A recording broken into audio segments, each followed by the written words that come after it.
আমার মা হানাফি পরিবারের মহিলা, আমার মা হানাফি পরিবারের মহিলা, পচা হানাফি, পচা হানাফি। ওর আম্মা মারা গেছে তো ওর ভাইয়েরা ওই মিলাদ করেছে। বেটা আমাকে বলছে মিলাদ করে দিতে হবে। আব্দুল করিমের শ্বাস, দেহে শ্বাস যতদিন থাকবে ততদিন আব্দুল করিম মিলাদ করবেন ইনশাল্লাহ। হ্যাঁ, আব্দুল করিমকে দাওয়াত দিয়ে বলছে ভাই না আসতে হবে। মামা যেই দিনে দাওয়াতি পথকে বন্ধ করতে পারবেন মিলাদি পথকে সেদিন যাবো ইনশাল্লাহ।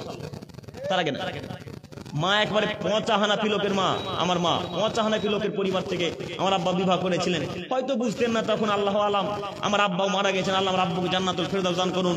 তবে আমার আব্বু ছিলেন কঠোর আহলে হাদিস, কঠোর আহলে হাদিস। আমার আব্বু একটুকু সমর্থন করতেন না।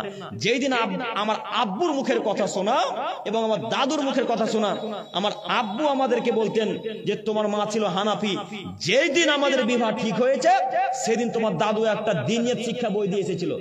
আগে দিনিয়াত বই দেখেছেন? এখন আছে না ওই দিনিয়াত বই। এই বইটা আমার আম্মু দেখিয়ে দিলেন যে এই বইটা তোমার আব্বা তোমার দাদু আমাকে দিয়েছিল গিফট হিসাবে। যে বৌমা হানাফিদের নীতিতে যেইভাবে তাসবিহ তাহলিল করতে, যেভাবে নিয়াত বানতে নয়তে রসলি রাকাতাইনে ক্বাবলা আল ফাজরে, রাকাতাইনে ক্বাবলা জোহরে, এই যে নিয়াত বাঁধে না এইভাবে, কথা বলে না এরা।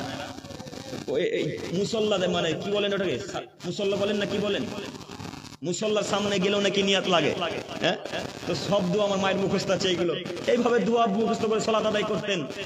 তো আমার দাদু বলে এসেছিলেন যে এই বইটা নাও আম্মু, এই বইটা দেখে দেখে যা যা নানা শিক্ষার নীতি আছে সব এগুলো শিক্ষা অর্জন করবে।